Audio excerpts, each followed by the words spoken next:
yan. Kita nyo to, yung bicycle lane na yan. Pag nakita nyo yung ganito yan, yung solid white lane, so huwag kayong pumasok sa bicycle lane na ganito. Kasi talagang exclusive for bicycle lane lang yan.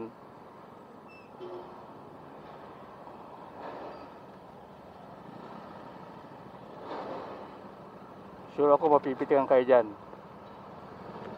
Ma-end-cap kayo dyan sa ganyan.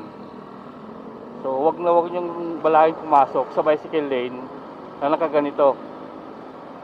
Ayan. Talagang kitang-kita nyo naman, oh, walang kaputol-putol yung white lane. Solid yan, solid na white lane yan. Ayan, oh, kita nyo, oh, solid white lane lahat yan. So bawal kayong pumasok dyan. Bicycle lane talaga ang pwede lang talaga dyan is bicycle lane. Papakita ko sa inyo mamaya yung shared lane na sinasabi nila, para at least alam nyo. Lakwatserong motorista. Ito mga koops, oh, ito yung bicycle lane dito, oh.